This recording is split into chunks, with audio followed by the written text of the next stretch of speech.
It's 1984, and Apple introduced not just the first Macintosh computer, complete with a mouse and a graphic interface, very new things back in that time.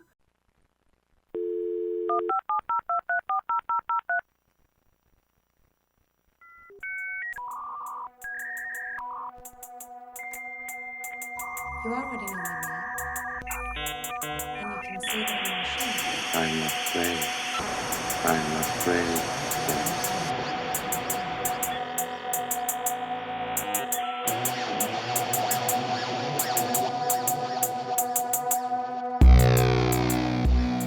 Welcome to the Final Girls podcast. I'm Anna Bogutska, your podcast host. I'm a film critic and the author of the book Feeding the Monster, and in this series of the show, I'll be journeying through the intersections of horror and technology, from the first robots of the silent era to the most recent AI villains.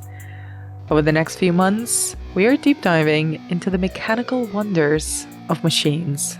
Every episode, I'm joined by a guest to discuss a film or two and how it captures our fears and anxieties around technology and the place it holds in our lives. It's a few weeks of banger after banger on the series right now, and this week we're tackling two sci-fi horror classics. James Cameron's The Terminator and his near-perfect sequel, T2, Judgment Day. The time travel classics about an unstoppable robot in a skin suit sent to kill the mother of a future rebel leader in a world where humanity has been near annihilated by sentient evil AI. And fight me on this in the DMs, but it's Cameron's magnum opus, and I will never ever turn off T2 if it starts going.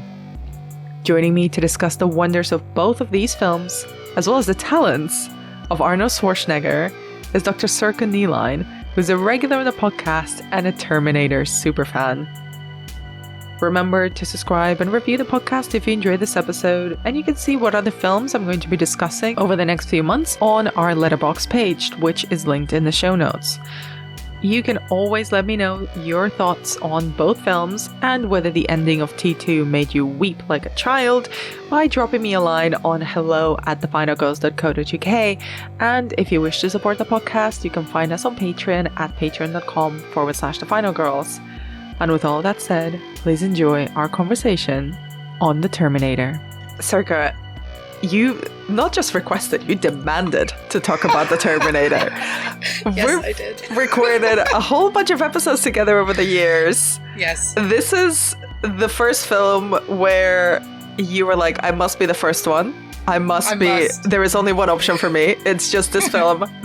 Who do I need to throw off the train in order to talk about the Terminator films? Pretty much. Yeah, pretty much. I mean, you know me a long time, Anna, and I will say this much. I've always passionate about what I speak about with you, but this is so special to me. This particularly T1 and T2, so special to me that I was like, oh, well, it's this or a bust as far as I was concerned. So, you know. So before I get into why these films are so meaningful to you, which is my favorite kind of conversation to have. I love to hear why people are so passionate about particular films. Sure. Let's go back a little bit and let me ask you, what was the first piece of technology you ever owned? I was thinking about this, and I think the one that I owned myself was probably a Walkman. I think a Sony Walkman in late 1980s was very important to me. It was sort of part of my identity, you know. I mean, anyone who had one in the late 80s with the very, very satisfying click of the tape and everything, that's what I remember. I remember it being my music. I could curate it, and it was part of my, as I say, my whole world. The whole day was ruined if you left the house without the Walkman. So yeah, that was my first piece of technology. And, you know, we're talking in this series all about tech horror and all the different interpretations of it and what it could mean. What is the most interesting thing for you about how horror intersects with technology? Oh, I think for me, and this is something that will definitely come up in our discussion on this, is that this technological reproduction, the idea of reproduction without end, and especially technological reproduction without end, that's something where I think it's sort of intersects so nicely with horror, because we think of that so much with biological horror. And I think that there's a really interesting intersection there. The idea of machines as having their own sort of replicating, endless kind of line of production. There's something quite horrifying about that, that it has this limitless quality.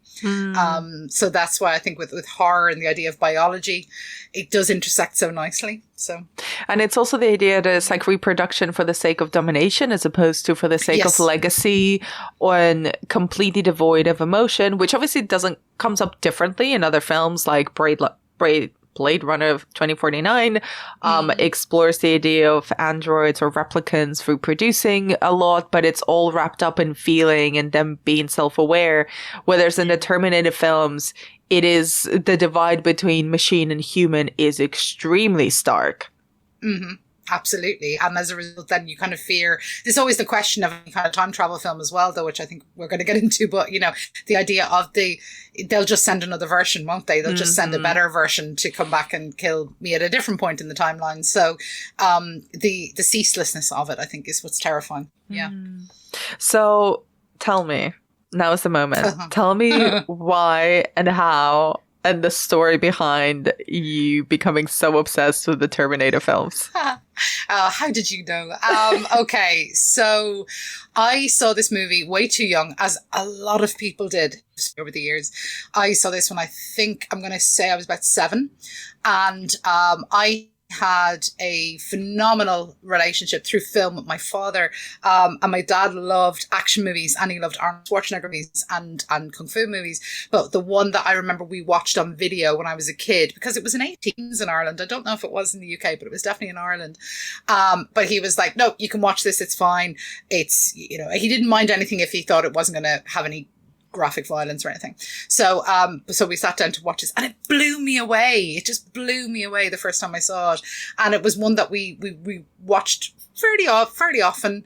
And it had such a profound effect on me in so many ways. Some ways that I hope he was not aware of, but it did have very important kind of emotions for me. But it also showed me as well that film could be relentless, Relentless in what sense? In the sense that film could have this kind of relentless power. It could have this pace, this very efficient form of storytelling that because lots of kids' movies, it's all about the feeling, it's all about the emotion. Mm-hmm. This film is just, it starts and it goes. It's just a juggernaut of a movie.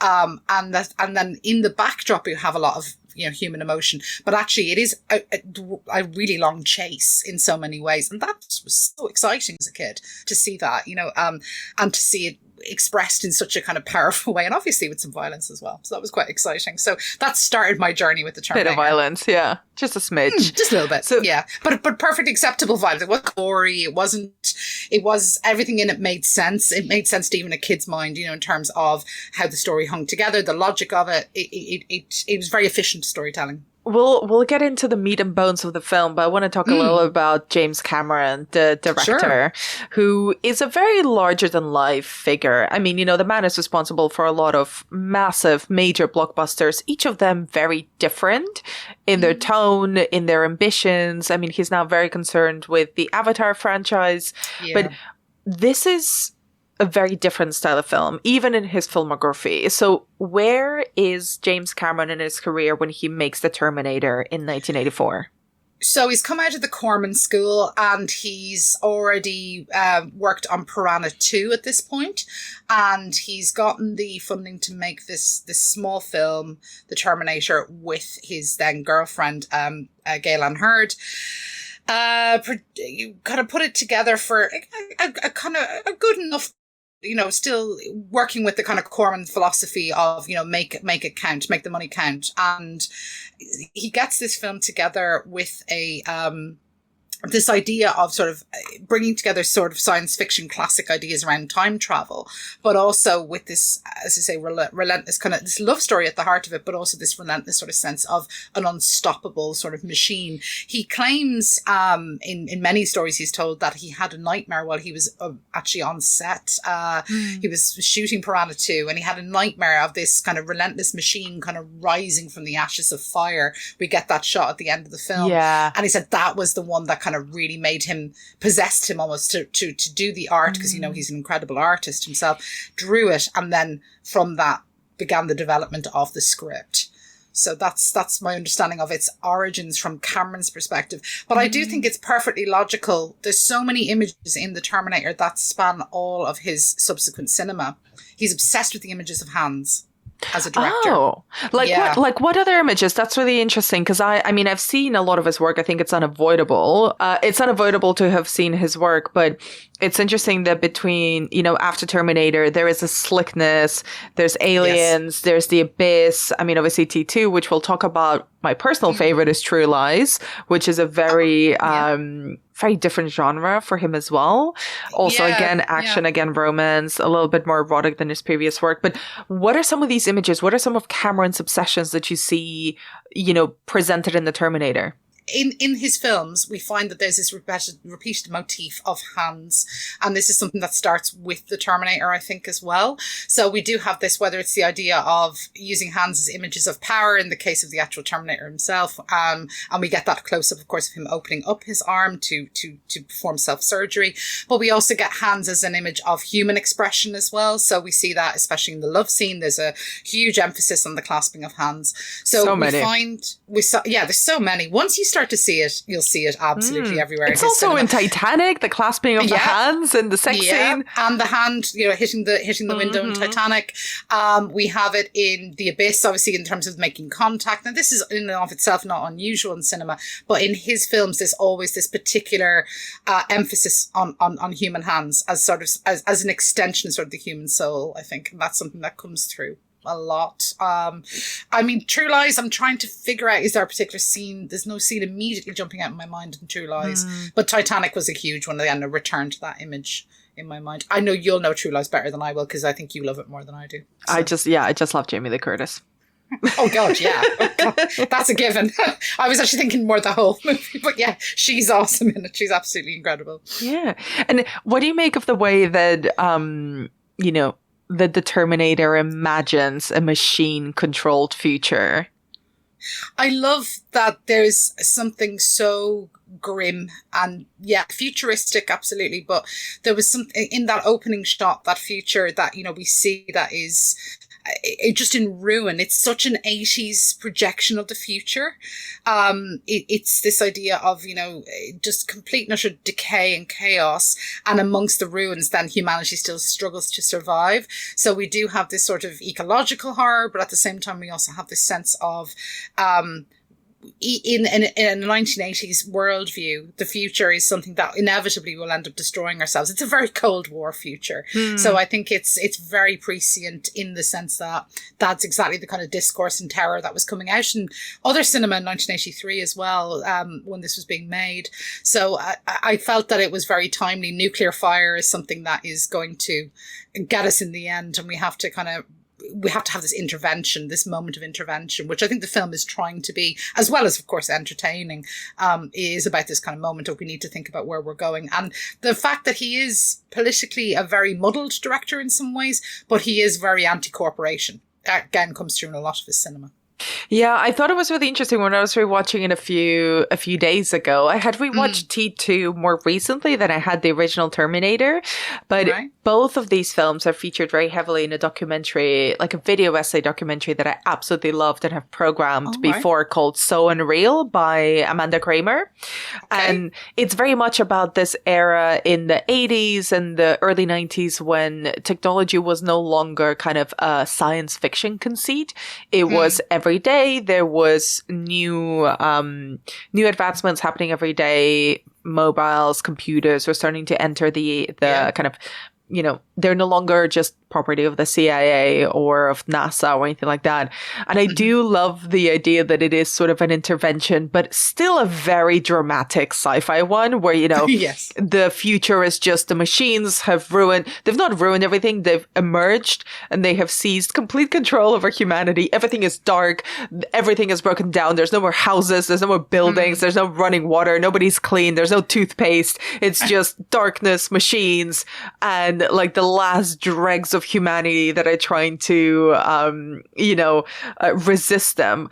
It's this really quite extreme sci-fi future. And it's grim. It's grim. And it's like, it's just one sentence. The machines rose from the ashes of the nuclear war. It's just like, we don't really need that much detail. The machines, scary. The robots, they'll take control of everything. Even kind of Skynet, the unseen villain, the evil AI of the whole film and the whole franchise. We don't really get that much detail about them.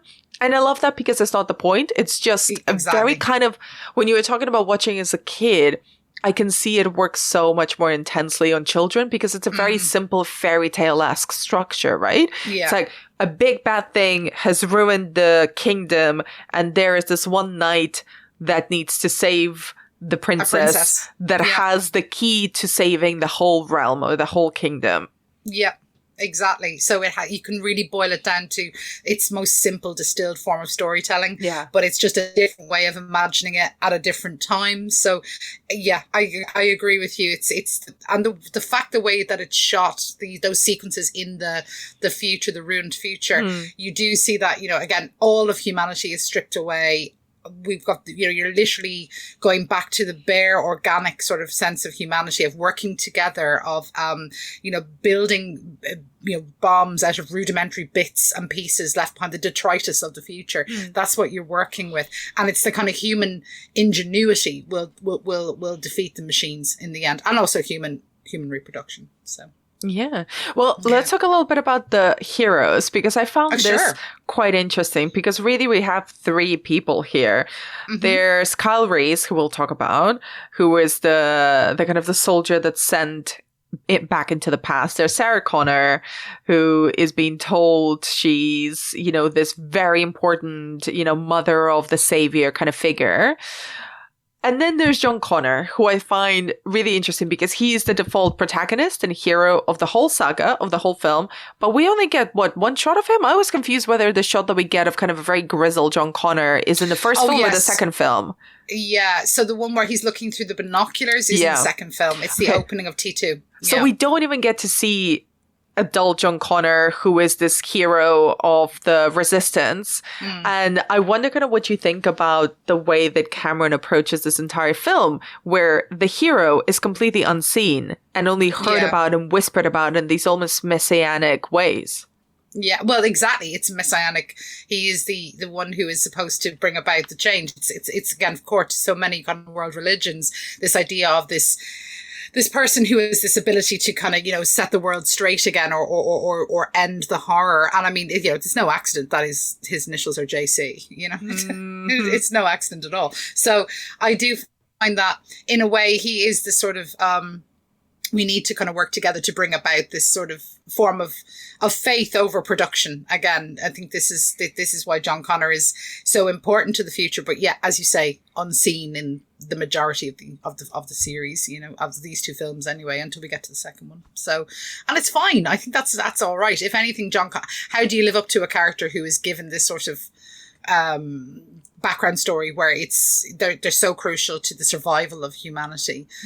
In a way, he's also a MacGuffin. He's a reason for us to bring these two characters together, Sarah and Kyle. Yeah, that's the reason. So he's a MacGuffin rather than necessarily a crucial part of the narrative itself in terms of the storytelling. Totally. And even, the Terminator could be argued to be a prequel for the John Connor story, because really it's about his conception.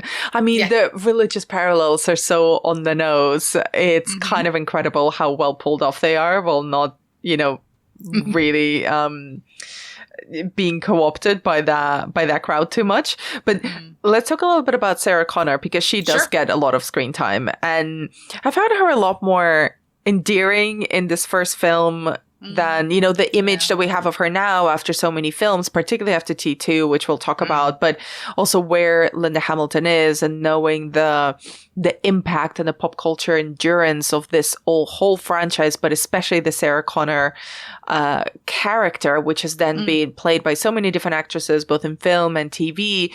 And she's kind of one of the original badasses of 1980s action and science fiction cinema. So what do you make of Sarah Connor? What do you think makes her so enduring, particularly in this first film? In this first film, she's an everyday kind of girl, and that's what makes her quite adorable. I mean, she's quite sweet when we meet her. She's average in every sense, you know. She's working as a waitress, not particularly good at it. Hangs out with very everyday kind of people, so she's our everyday hook into the story. But then, as we kind of learn that she's not necessarily successful in love, she goes out, she and that's where her adventure sort of begins. But she's very soft. And what I mean by that is she's kind, she's sweet, all of those things that we are looking for. We're not looking for a warrior. That would be very, very hard to embrace at the beginning. We're looking at someone who's going to be made into one. So there's something so likable about her. I mean, I always love there's a scene very early on in the film where she and Ginger are getting ready for their Friday night dates. And it's a very sweet scene. It's very small, but it's a very sweet scene where she and Ginger are getting ready and Ginger declares them as better than mortal man deserves. Mm-hmm. And I think in some ways, yeah, it's kind of a nice little joke as well. But it is something where you go, she is a gal pal. She is the girl who you want to have, want as your best friend. She's someone who is, but as I say, very ordinary and very, very kind and sweet and very soft. There's a softness to her that, of course, is completely scrubbed away by the time we get to the sequels. But that makes her so endearing. So she is an ordinary person caught up in, of course, extraordinary circumstances. But it also gives us that sense of vulnerability in the beginning of the film that is slowly reveals that she's actually quite tough at the end, by certainly by the end of the film. So this interior toughness that everyday soft women are assumed to not possess, but she does.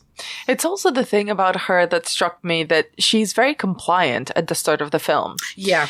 She literally does whatever any figure of authority tells her to do. The police on the phone tell her, stay in this club until we arrive. She literally sits down quietly to wait for an authority figure. Even when Kyle Reese tells her, come with me if you want to live, she's like, yeah, sure, I'll come with you. Handsome stranger who just shot up someone in a club. No probs. So she really does do whatever people tell her to do. I'm not saying this to say that she's kind of a pushover, but she's very... I don't think she imagines a world that is bigger, that is so damned as the future that we have had a glimpse, which is the future that Kyle and the Terminator come from. It's completely dark. It's completely consumed by everything, and everything is so high stakes. Nothing is high stakes in Sarah Connor's life. Like, she just wants to go out, maybe get a boyfriend, go to her job and have a nice time. So I think that extreme change that she undergoes at the end of the film, and by the second film especially, is just like being a complete rule breaker, because she now is burdened with this knowledge of a world that is coming but is likely to arrive after she's no longer there. So she's prepping everyone else for it as opposed to just herself. And there's no more, the rules of everyday society just no longer apply. They don't make sense once you have that extra knowledge of the future. Exactly. And I mean, again, she's a great way in terms of the script of us trying to grapple with that knowledge that is so paralyzing that the world will end and that it'll be overtaken. And so she can act as this vehicle of incredulity while also being central to the very reason as to why this battle is taking place. So it's a really clever way of screenwriting, and having a woman transform as she does across the film. You need that softness though, and that's what I quite like about the first film in particular. This sort of sense of everydayness is really important in order for us to buy into the premise that actually this, maybe not as it's represented, but this sort of ubiquity of computer technology and actually being made redundant in that future, that's something that could be possible. I think it's also the fact that she earns her specialness. So something really interesting that we were talking about with another contributor, Roxana, when we were talking about Blade Runner 2049, is how interesting it is that it's about someone who is not special. So they discover that they're not the chosen one, and they're not the special little boy that, is the vessel of a future between machines and humanity. Here, Sarah Connor is a really, as you said, pretty unremarkable woman. And she does become, to quote herself, the mother of the future, because she's the mother of John Connor. But after she knows that, and after she, between the first and the second film, gives birth to John, she then trains herself. She essentially is earning her keep as the mother of the future. And I find that quite interesting because essentially is someone discovering their purpose in life through this kind of enormous burden that's thrust on them. Yeah. And it also makes plain the idea that the everyday kind of struggles that we have just pale into insignificance when we get information that we shouldn't, in terms of, knowing about the future, the destiny of humanity. So there is something, so how do you cope with something that is paralyzing like that? So her everydayness, as you say, it's actually a means to then watch as she turns into this exceptional warrior. We need to see that. I think Sarah as a character, in some ways, she is designed to be acted upon in the film, and that's okay because there's so much exposition. And to be fair, Cameron's film gets through an awful lot of exposition without it feeling like exposition scenes, which I think is great. You know what I mean? Like, they've got a couple of scenes together where it gets through quite a lot of information, but it still has your attention. It's not just giving you backstory about whatever, Skynet, etc. So I think it works quite well to be in that position where she's receiving that information, but yet we're still feeling it through her experience. Well, she's the audience surrogate because she's finding out about all of this for the first time. And the burden of all of that exposition really falls onto poor, beautiful Kyle Reese. Thank you for saying how beautiful he is. Michael Biehn is... Oh my God. I knew I was straight when I saw him. That's all I can say. I mean, I'm not entirely straight, but I'm like, that's... they made them different in the 80s. They did. They really did. Thank you for saying that on behalf of all 80s researchers as well. It's so true. Michael Biehn is the idealized father of Cameron cinema for sure, but also in I think more 1980s culture generally. If Diane Wiest is everyone's mother in 1980s cinema, then Michael Biehn is everyone's desired wannabe either boyfriend or father. Yeah, he is very, very beautiful to look at, and you know what and a lovely man, can I just say? I interviewed him many years ago. He's a gentleman. Okay, that's great to know. Yeah. Good to know. But yeah, I found myself really drawn much more to Kyle Reese as a character this time round. I think maybe he's like the unsung hero of the film. I know Sarah Connor, all of the jazz, but in terms of actual role to play, action to deliver, knowledge to impart, exposition to give, and I want to get into this in a moment, but I want to know your thoughts first. Kind of a tragic hero as well. Yeah, very, very tragic. Absolutely. Yes. So he's got an awful lot to do, and he has to do it in a very limited amount of time. What I mean by that is he literally comes into the film naked. He comes in in this most vulnerable position. He's to get out of that situation, find her, isolate her to tell her what's happening, and then basically rescue her, figure out along the way why he's there, and then sacrifice himself for her. I mean, it's the meatiest role in the screenplay, I think, without question.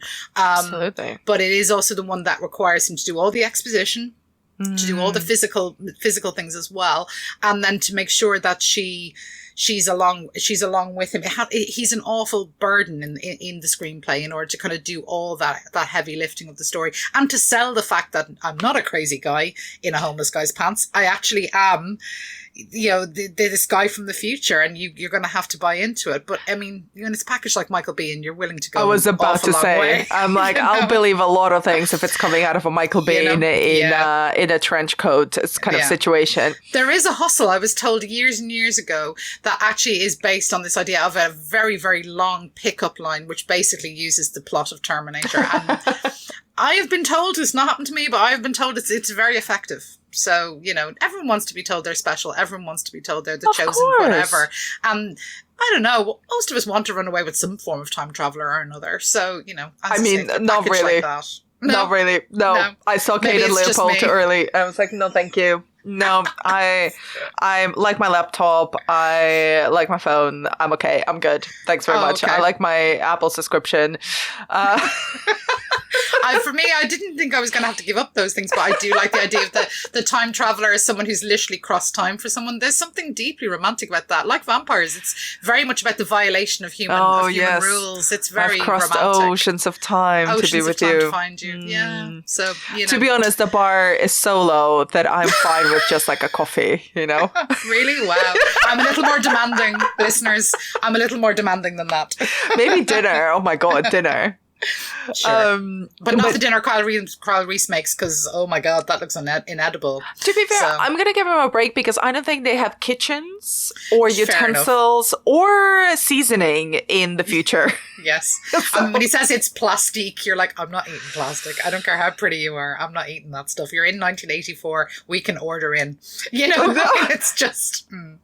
Bless him. I really hope that there was a deleted scene at some point, and if not, I would like someone on the internet to make it for me specifically of Kyle Reese tasting like pizza for the first time. Oh my God. When he goes back to 1984. Why isn't it out there?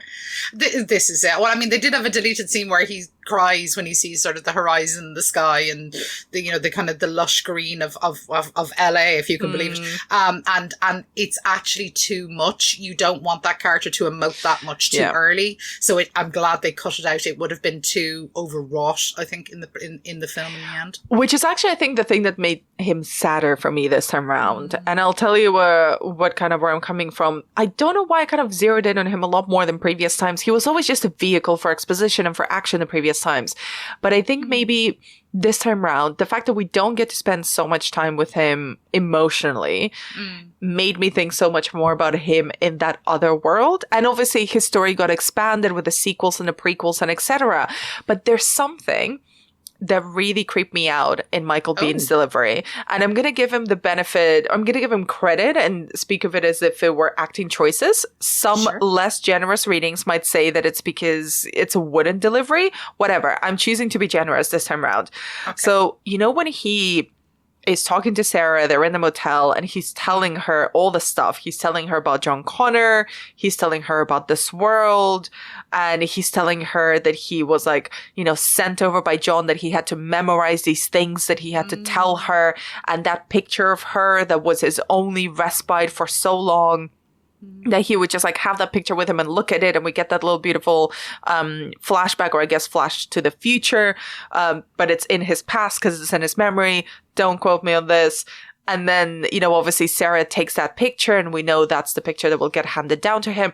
It really creeped me out because it made me think that John Connor, who is the son of Kyle Reese, knows this, but doesn't tell Kyle this, essentially engineers Kyle falling in love and becoming obsessed with his mother so that he will then volunteer to be sent back into the past and protect/seduce Sarah Connor so they can create John Connor. That is creepy. That is creepy on behalf of John Connor. That makes John Connor a really troublesome character, and he escapes from that toxicness because we don't actually get to see him in the film entirely. It's always, though, an issue that you're going to come across within closed-loop time travel narratives. I mean, the same thing also happens in Back to the Future. Do you know what I mean? If you interrupt something has been interrupted by the mechanism of time travel itself. Therefore, you have to go back and intervene and put yourself in a position where you're basically intervening with the sex lives of your parents. That is, nobody wants to think about it. But at the same time, it becomes a conceit of the time travel narrative. So in a way, I'm willing to forgive an awful lot.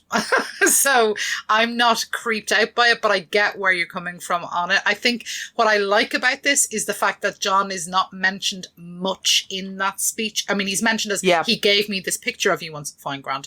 But actually he then talks about his reaction to the picture. He talks about looking at it, staring at it, memorizing it.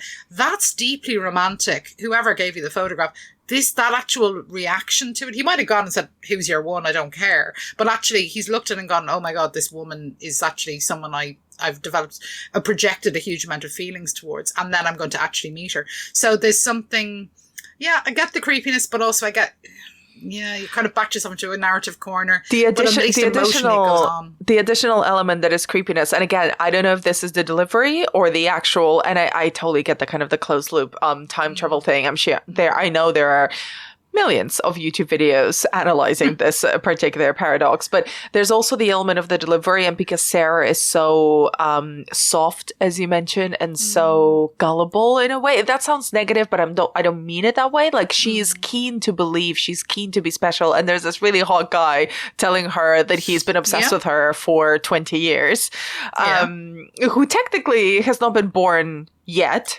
in this timeline. But there's also this thing about because he delivers something that John told him to memorize, and he delivers it in this really kind of blunt, monotone almost way. And then he also delivers this big monologue to Sarah about how he's been in love with her and obsessed with her through this picture. I immediately put those two scenes together and I'm like, hold on, did you also just memorize the speech so you could get in her pants so you could make John? Yeah, but I mean, I get it. I think, I don't know. You got to remember, I mean, I do think that we kind of filter these things through how we first received them. So watching them later, they can always change. Oh, totally. You know, I get that. But for better or worse, I cling to the romantic reading of it because that was the first time I remember fully understanding what was actually happening in the film. I remember thinking to myself, oh my God, I mean, wow, who wouldn't fall on themselves for that? You know what I mean? Like that sense of, I mean, again, I appreciate the vehicle delivery is absolutely beautiful, but that sense of intensity, that kind of burning passion, you know, I mean, John's message to her, you know, from the future is basically the future is not set. You can change the future, you know, of course. But like, and that's fine. That's very military leader kind of thing.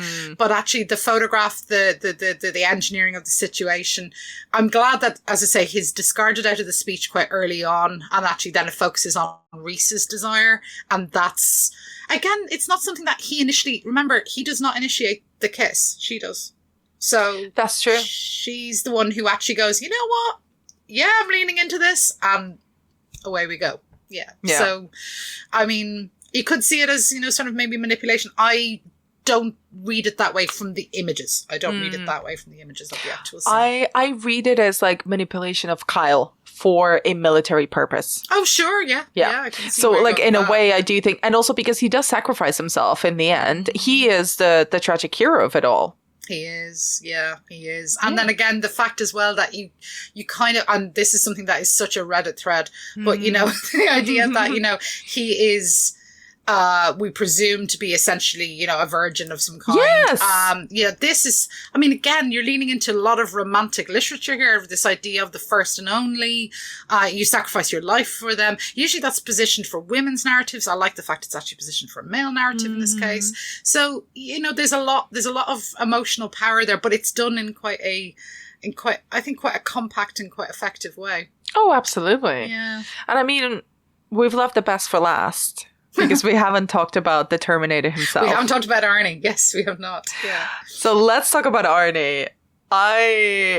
Low-key, I've always loved Arnie Schwarzenegger. I love him. I adore him. I still listen to his podcast daily. He's got a podcast? Yes, he does. What? And it's brilliant. It's called The Pump Club. It's absolutely brilliant. No, it's not. Oh, yes, it is. Absolutely. I adore Arnold Schwarzenegger. And not only as a star, but I genuinely adore. He's actually a very, very interesting person. I think he's a fab. Fascinating person. Yeah. Yeah. Just an insanely fascinating person. And if you haven't seen his documentary, anyone who's listening, watch the documentary on I think it's on Netflix, but it's a 3-parter about his career. And you just see this person who has got this just incredible sense of will to mold himself into his next series of goals. And he achieves them all. But he's so singular in his desire to achieve particular things. Very, very interesting. Such an idiosyncratic and singular person. And even like, you know, Pumping Iron, for anyone who's not seen it, was the way that he sort of broke through into entertainment culture. But that Netflix docuseries is amazing. It is obviously an enormous PR piece, but it's a very well executed one. Yeah. And, you know, all of his lives, really, in plural, it's the bodybuilding, it's the acting, it's the politics, like the business element as well, which isn't really that touched in the series. But I still remember that he offhandedly, in one of the first episodes, talking about his bodybuilding career, mentions that actually before he became an actor, he became a millionaire through real estate. So like, yeah, that's right. He bought a building and then he started to sublet out for while going to college at night. Yeah, I know. Yeah. He's insane. Amazing. So tell me, I'm really glad we're having a conversation about Arnie and coming from the same place. Kind of, who is Schwarzenegger before he plays the Terminator, and what does the Terminator mean for him as a pop culture figure? Oh, wow. So before Terminator, well, I mean, obviously he was Mr. Universe, Mr. Olympia. So a professional bodybuilder since the 1960s, migrated to the United States because that's where the kind of bodybuilding culture was at its sort of peak, and worked his way up through that. And then when he retired from professional bodybuilding, he then was trying to make his way in films. He was cast in Conan, the Barbarian, Conan the Destroyer, and he was seen as sort of, this strong man body, but he wanted to work on actually breaking into movies. That was a big part of it for him because he was inspired by people like Reg Park. And through lots of different kind of ways, he did that. He achieved that. But the big step was actually the Terminator, because as much as he definitely embodies Conan for sure in terms of his physical presence for John Milius' film, what actually is brilliant about the Terminator is that he's not just a warrior, he's actually machine-like. He's exactly as terrifying as you would need him to be, and as intimidating as he is in the film. So he transitions over from being a sort of sword and sandals star to actually being someone who can be an all-round action hero, and dovetails beautifully in with the 80s. I mean, himself and Stallone rule the 80s in terms of their bodies become focal points as texts in and of themselves, and that's what makes it so interesting in the Terminator. But, again, he was auditioned for Kyle Reese's role, and he said, actually, crazy, I'd like to play the Terminator. And Jim Cameron thought, okay, well, yeah. And then realized, actually, yes, he would be a very imposing presence. And it physically completely works, because Kyle Reese is this lean, very fit, but also, again, smaller man in comparison with the kind of the towering purpose that is the Terminator, as he's relentless on screen. So it's a fantastic duo, actually, the two of them on screen. And I think he's been really smart and really tongue-in-cheek as well about how to use his physicality as part of his star persona and part of his screen presence. Because the Terminator, you're right, it's, the two men from the future, the Terminator and Kyle Reese. Kyle Reese is a human. He's not enhanced in any way. If anything, he's like malnourished and jittery everywhere. Totally scarred. You see loads of scars, Totally. Whereas the Terminator is like a really almost rudimentary machine in a way. He's a robot in a skin suit. Like when eventually the skin suit melts away and gets kind of blown off, we just see the skeleton and it's all metal. And actually it was really interesting. I mean, the effects are sort of dated, of course, because it's a film from the mid-80s, but when you see it move, you can almost see the movements of Schwarzenegger in there, who really uses his, the man does not have like the best range, but that doesn't matter, because for the role here at play, his stiffness, the stiffness of his body, because when you have that amount of muscle on you and that amount of weight, even though he's not at his bulkiest at this point, because he's not doing kind of professional competitive bodybuilding anymore, but that amount of bulk limits your mobility and your flexibility and your movements. So the stiffer he is, the more he seems like a machine, and it is so effective. And even it's a really small detail, but I know he's spoken about the fact that when you get a close-up of him as the Terminator, he moves his eyes first and the head sort of follows. Yeah. And it's just the loveliest little touch. There's a great shot of him. Exactly that. It's like we've communicated over the airwaves here. There's a shot of him when he's scanning and he's driving and he's trying to find Sarah and Kyle, and they're hiding out in a car park. And the scanning of his eyes, it's exactly like you would imagine a machine would do it. It's just scanning, panning left to right, left to right. But it's just his eyes. It's using the least amount of movement, expending the least amount of energy, but at the same time doing it in a way that's very efficient. And that stillness and sometimes that stiffness exactly replicates what we imagine the bulkiness of a machine-like organism in comparison to a human one. So it really, really sells it, I think. And it shows actually he is able to act in a very sort of concise way. The role is designed to be something that is limited. He's not supposed to emote. So you need to show how you can actually portray this in a very effective way. He's brilliant at it. Absolutely brilliant. He's great at it. And obviously that role evolves, and we'll talk a little bit about how he adds to it and builds on that performance in T2. But it is also those kind of iconic deliveries of the lines, the T vision, the Terminator vision. I love is the T just vision. Yeah. It's the thing I forget about every single time I revisit these films, and I'm like, oh, this is so lovely. This is so 80s. I just love all the different options of the answer. So, hey, buddy, you got a dead cat in there, and he's just like, yes, no. It's brilliant. You know what I mean? And then you just decide on the line you need to deliver.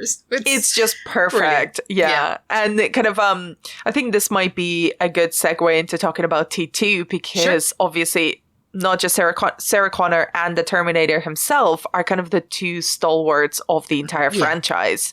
Yeah. So thinking about Arnie's performance and the Terminator himself, how does that change from the first movie where he is murdered, deceased, exterminated at the end of the film, and then he's back in a completely different tone in the second film? Yeah, so we open the second film where, we encounter him walking, he comes through time again, and we're thinking, all right, okay, back where we were in the first one. And then he, literally causes havoc in a bar, gets dressed in biker clothes and drives off. And then when we discover his contact with John Connor, it's actually to say, I'm here to protect you. So he becomes the father figure. He becomes, in Reese's absence, he becomes the father figure who is there, sent back by John again, to protect John when he was young, because there's a new form of Terminator that's going to try and kill him when he's a kid. This version of Arnie is obviously much more fleshed out, pardon the pun. He's very, very developed, but it's also... there's a really crucial scene early on where he says, I'm a learning computer. So you see how he's then able to bring in different elements into the performance. This kind of, there's a smile, there's a grin, there's a whole humanizing the machine becomes part of the whole arc of Terminator 2, which I think makes it's the film that I know most men cried at when they were kids. Oh, that's my how God. I know it. That thumbs up. Yeah. That breaks everyone's heart. Yeah. I mean, and it works. Yeah. You know what's coming next because I sent you these questions in advance. Yes, I do. Is this just a perfect movie? Close. Oh, I don't know. I wasn't expecting that. It's close, but now you see, this could be an age thing for me. I do love the first one, and I love the first one in a very different way to the way I love the second one. I love the second one for its kinesis. I love it for its power. I love it for Sarah Connor, which we'll get to, I'm sure. But I love. I think the weakest thing in Terminator 2 is actually nothing to do with the script. I think it's completely to do with that performance. And I really struggle with Edward Furlong in the film. I know, I'm sorry. Really? I do. I struggle with him quite a bit. I get used to him over the course of the film, but I do struggle with him a little bit. I think, yeah, he's a tricky one to love, I think, in this one, to be honest. That's interesting because maybe because of all of the elements, that we talked about, the difficulty of really seeing or understanding John Connor as such a mythical figure. Like, it's such a simple... It's a hard role. I mean, I don't envy him. It's a hard role to be be the child version of something that someone has talked about entirely in the previous movie. That's a very hard thing to pull off. It might be just a personal thing, but it's just I've always slightly struggled with him in this, but I think it's close to being a perfect film. I mean, as a sequel goes, that's it was so already written in 6 weeks, which I still can't believe that they wrote it in 6 that's weeks. Madness. And I mean, considering that we know that Cameron considered T1 to be kind of, a closed enough story that didn't need more elaboration, the fact that they elaborated so well in the sequel. Absolutely, yes. And thinking about how long, I think they did a lot of the problem solving long before they actually wrote a script, because they were thinking, well, where would Sarah Connor be now? Why would a Terminator go back? Why would we have Arnie back? So they've kind of they did a lot of the problem solving long before they actually had to get to the script writing, which I think may have been why it feels so lean when you actually get to it. It's a really, really beautiful machine by the second one. Yeah. And I remember, I think I might have even seen, and it's difficult to separate the images of both of these films from childhood, but I remember being utterly terrified by the T-1000, especially because of the liquid metal of it all. And I think I must have seen the liquid metal trick used first in don't judge me. Hot Shots Part 2. Oh, I've seen that. Yeah, don't worry.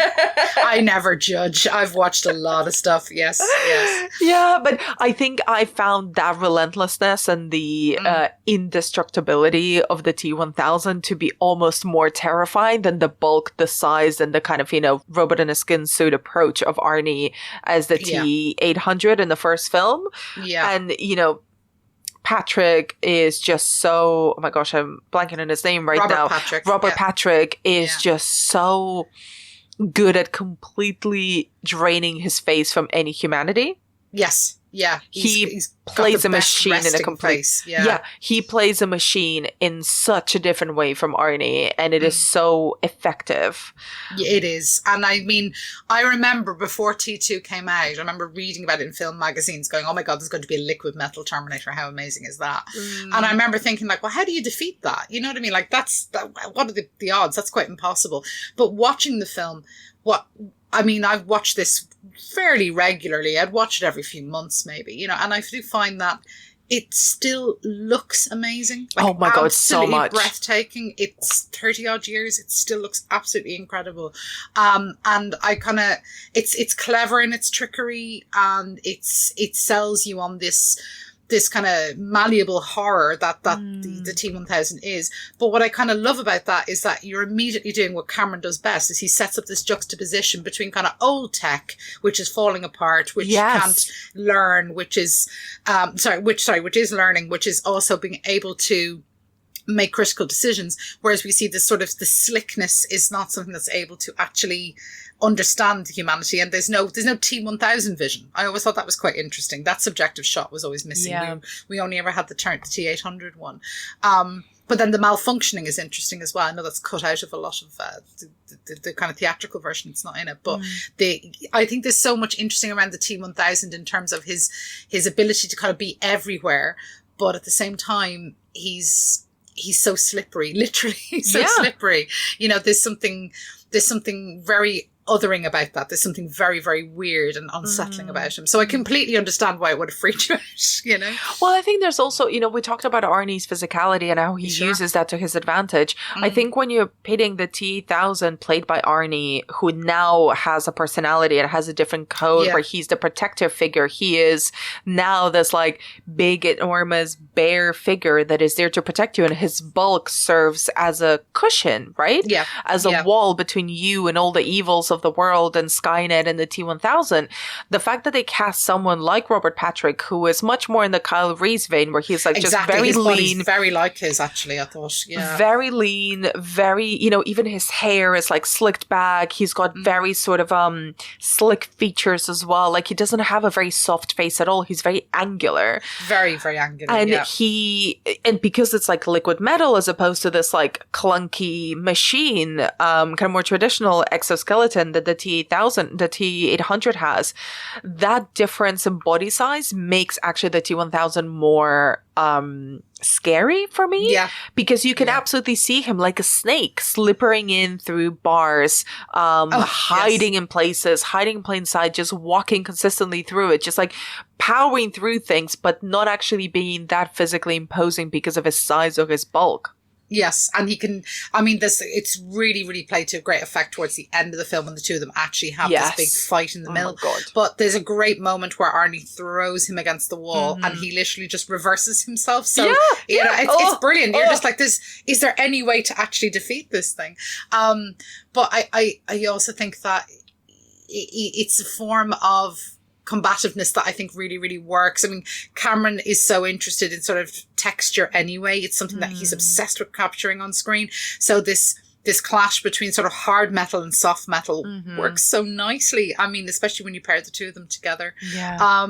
I thought that of all the kind of iterations of Terminators that have come since, this one is possibly the most interesting one because of that terror of it being, is it liquid? Is it solid? Is it, how is it, can it, there's a great moment where, when he's transformed his arms into knives. Yes. And he swipes at the cop car that they're escaping in. And this one little piece is there that John Connor, I don't know why he does it, because he touches it and throws it away. And I'm like, don't touch it. If it touches it, then he'll know what he'll know your makeup, and he'll be able to actually replicate you. But so it always drives me mad when I see it in the film. But I like the fact that he kind of reassembles like Mercury. You know, all the pieces come back together. So there's something really unsettling about that. So much. And how do you think that, taking a slightly bigger leap, how do you think T2 builds on the world and the action of the first film? How does it change tonally? And how do you think kind of Cameron evolves or pushes himself as a director? Because at this point, he's in a very different place in his career. He is. So, I mean, it's very... what's the word I'm looking for? It's very literate in the sense that it knows exactly where it's come from in terms of story. I mean, we get another flash forward to the future. It opens with this where, the Terminators are, standing on literally the bones of humanity. It's quite a phenomenal opening of the film. And we see, again, this Kyle Reese kind of flash forward that we have in the first one is very much there. It feels very, even more at stake. But you can feel the budget change straight away, by the way, as well. I mean, the budget on this it was the first film, I think, to be over 100 million, to be shot in over 100 million budget, and which is stunning. But you feel this sense of the future is not set still, even though John Connor is now in the world according to the end of the first film. So now we have to think of, okay, how is this going to actually be legible? How are we going to get Arnie in there? But it works really, really well, because it basically says the premise is your time travel. That's okay. These replicated T-800s, these Arnies, there's so many of them. The promo for the movie was this replication, this kind of unending kind of production line of Arnie Terminators. So therefore, all we need is just send one back, reprogram them to be good as opposed to evil, and away we go. There's our story.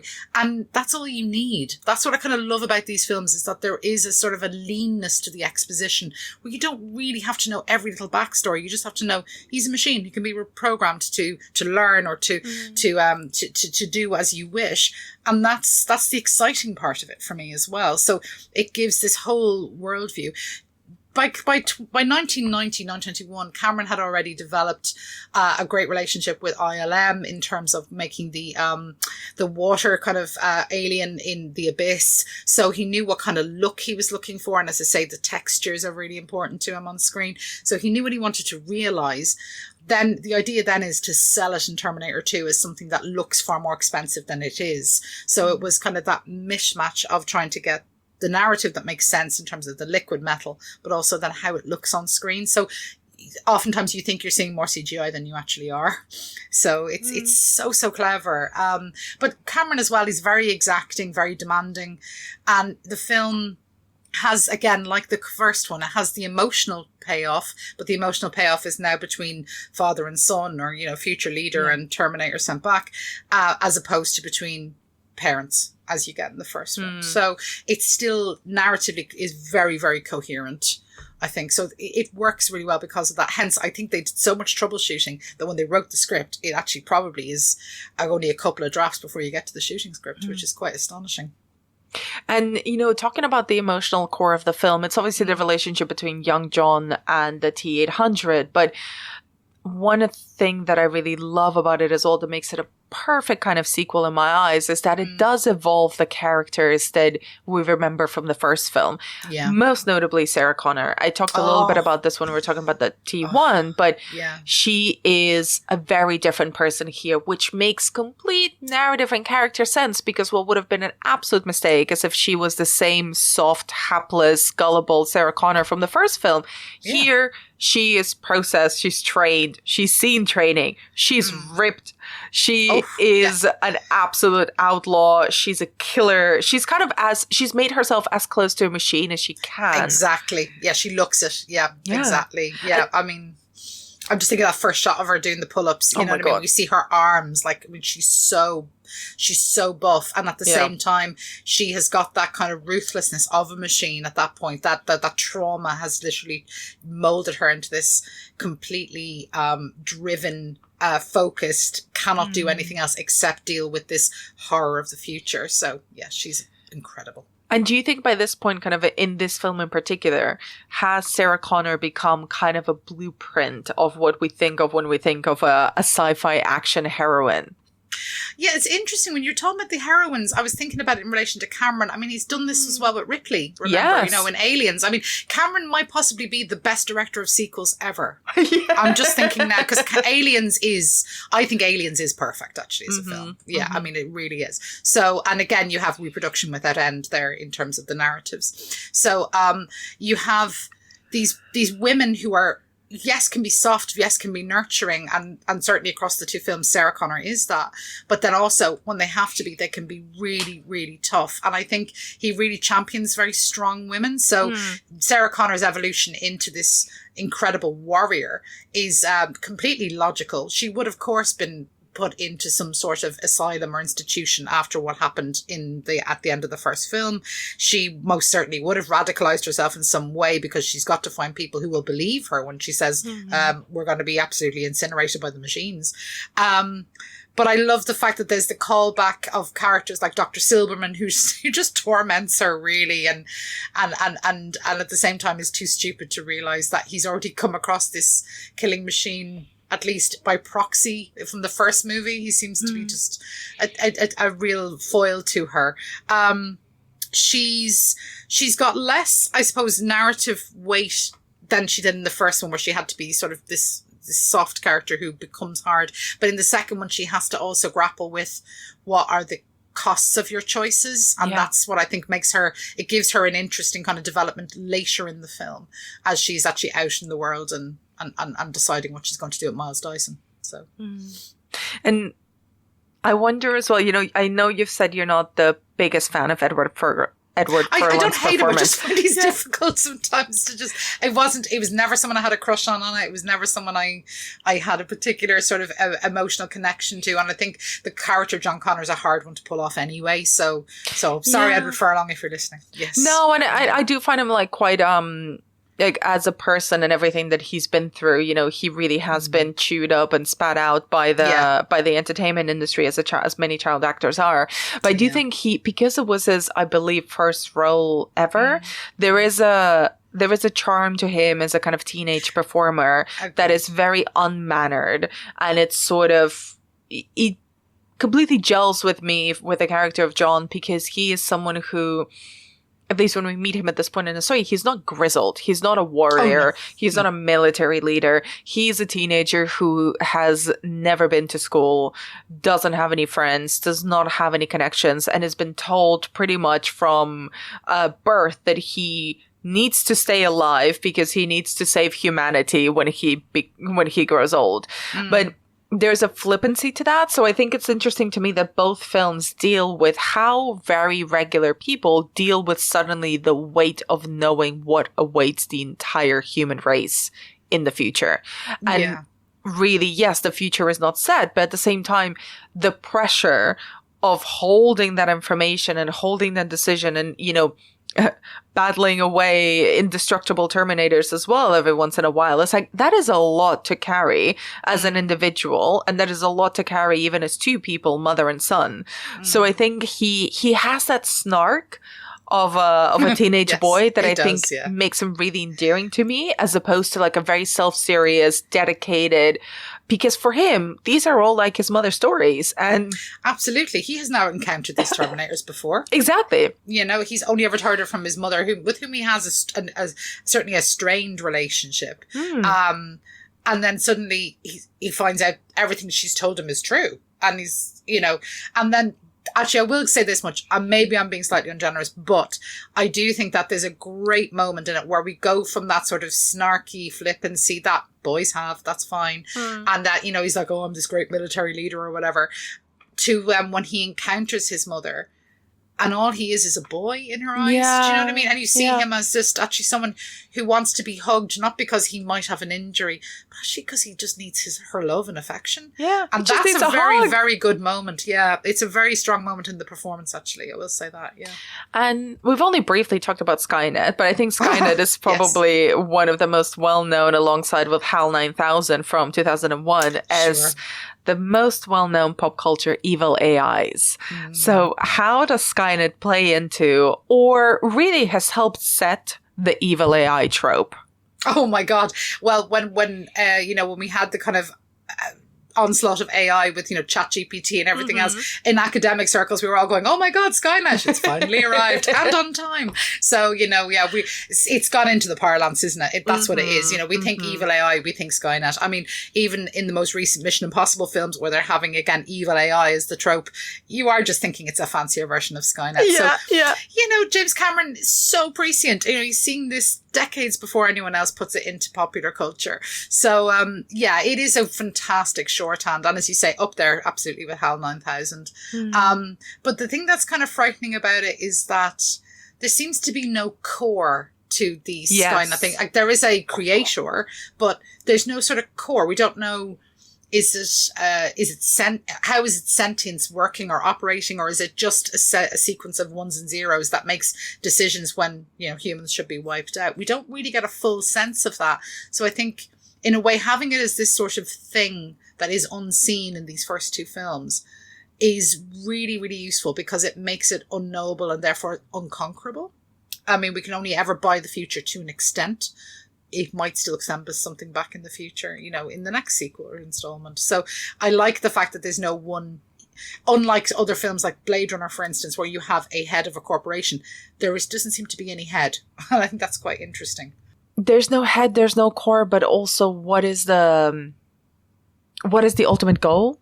Like, it is so kind of mechanic. I know this sounds like a kind of a trite word because we're talking about machines a lot, but it is so just simplistic in that, I have awakened, I must self-preserve, and the only way to self-preserve is by eliminating everything else. It's one of the opposite of The Matrix, which is another film that will, discuss, or maybe even like very similar. It's just like, it's almost a natural war that Skynet has decided to wage against humans simply because it is a different form of life from the humans. Yeah.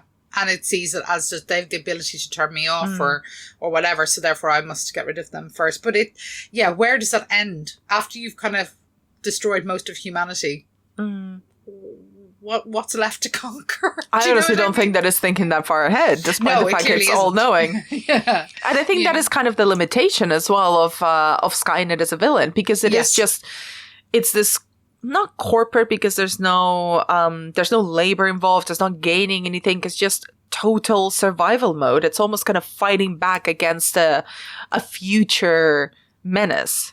And also this idea as well about, corporations, if it's standing in for sort of corporate anxiety in the 1980s and 1990s, you kind of get to the point of, well, okay, if there's this one global dominant one, you still need people to either serve it or to buy into it. So by killing everybody, all but maybe the 1% that survive, where's the end point? Like, have you already reached the end point, and therefore there's no more narrative thrust for it? I just wonder. I mean, for me, the AI, or indeed, Skynet more generally, is more frightening when we talk about it as something that will take over, as something that will achieve that sort of dominance, as opposed to when it actually does, because you don't kind of, other than hunting down random people as though they were, sort of the remnants to actually just wipe out humanity altogether, I don't kind of see the point of it.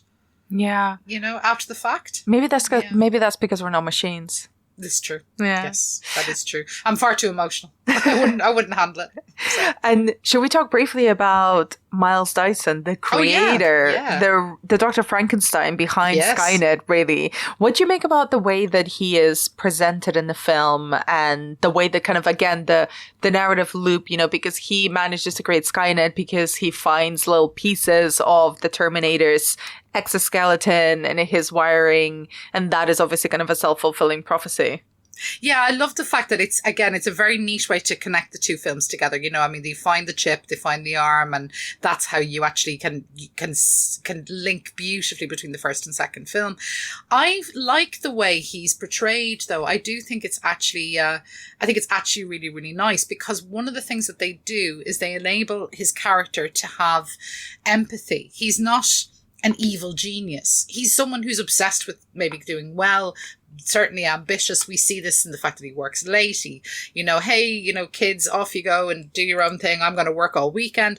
He's someone who's obsessed with the idea, but we also get this sense of he's actually quite an everyday man in some respects, in terms of he doesn't see what he's doing as having any potential for evil, only good, and that gives it a human touch. You know what I mean? I think if he was portrayed any other way, it would be overkill in a film where we've got two robots, literally fighting each other. I think actually this idea of him seeing only the good and not realizing that actually these things have really devastating consequences. I think that's great. And I thought it gave it a kind of a level of complexity. Again, it's all through the performance though, to be perfectly honest. Yeah. God, the name of the actress just escaped me this moment. I'm so sorry. It is Joe Morton. Joe Morton. Yes, it is. And again, Cameron's film knows that it's giving him this level of depth and complexity, because his death is something that in slow motion is shocking to look at. You know what I mean? Like the way he's shot, the way he still tells the SWAT guys to get out because he's holding a detonator. This is someone who does not see themselves as anything other than part of a wider voyage of discovery around mechanization, but actually this is something that will facilitate this kind of this terrible future. So I've always liked the character of Miles Dyson, who is misguided, but ultimately ambition has led him in the wrong direction. So he's very Faustian in that sense. He just wanted to know more, but he knew too much, and he created too much. I know, and it's also it poses an interesting question, which I think applies to the entire franchise. Really, are machines, and by extension Skynet as well, always inherently evil in the Terminator films, in the Terminator world? That is a good question, because other than the reprogrammed version there's several reprogrammed versions of the Terminator, but they seem to be defaulting to not necessarily evil, but they default to whatever the will of the machine of the Skynet is, in which case it does seem to be kind of with that intent, maybe not necessarily defaulting, but it's got the intent of carrying out something that is, we see as detrimental to our survival. I don't know, it can be good, because again, I'm just thinking of that ending of Terminator 2. I'm just thinking of that. I know now why you cry, but it's something I can never do. It's just, it's that learning. It's that, okay, this is my limitation, but I can see why there's value to human life. But there's something very, we should coexist with technology rather than one dominating the other. And it's also this thing about, can we program good into machines, or should we let them discover good on their own terms? Which I guess is the direction that the franchise ends up going into with the most recent films, really. And I wonder as well, without getting too much into them, what do you think about how the Terminator franchise has evolved with subsequent films and TV series and so many more things? And I'll admit, I haven't seen all of them. Neither have I. But it has transformed into something that, is slightly more mechanic than the original two films, which has such big hearts at the center of them. You hit the nail on the head. I think that's exactly why they don't work. I'm a big believer in, Terminator 1 and 2, flawless. Watch them. They're fantastic. They're really important films in every way. But from T3 onwards, I felt the soul that's missing is Cameron. And that's for all of the big things that he brings his films, and he brings spectacularity. He does definitely progress the image on screen. He actually has a very deep emotional core to his films, certainly his 20th century films. And I feel that that's the thing that's very much missing in these Terminator sequels that have come out of the franchise. I've watched them all the film releases. And I found that Dark Fate is possibly if you wanted to give it something as close to a good part 3. But honestly, the vast majority of them feel very emotionally bare, because they're just about, we're fighting a cooler, different version of a Terminator. And this is where we pick up our hero's journey with Sarah Connor and maybe the T-800 and a different Kyle Reese and whatever. And it gets to the point where there was a brilliant article online actually that kind of pointed this out, that the timeline is so confused now, is so difficult to navigate, that you either have to scrub it clean pretty much, or you try and work your way through it, but it's got so many inherent contradictions within it. I think that actually at the end of the day, you need the emotional core, which is exactly what you get the payoff in terms of Terminator with, the Kyle and Sarah story. And that's what's so satisfying about that one. And then you get that emotional payoff then between sort of the father and son story that you get in T2. After that, it is diminishing returns, I'm afraid, in my view. Yeah. I would agree. And I mean, it goes without saying that that's, I think let me rephrase. I think the trap when you're dealing with any time travel, future past sort of films or series is that then you forget what is the thing that makes that work, which is the characters and the narrative and the emotional thrust of the stories. Yeah. The loops, the time travel loops, the kind of explaining and retconning the timeline is actually the least appealing part of the first two films. And it's the bit that hurts your head the most. At some point you just go, I don't care. Just tell me a really good story. I know. It's like, and it's also like, give me some new characters. Like, we don't need to keep going back to the same characters over and over again. Evolve the story. What else are you going to tell me?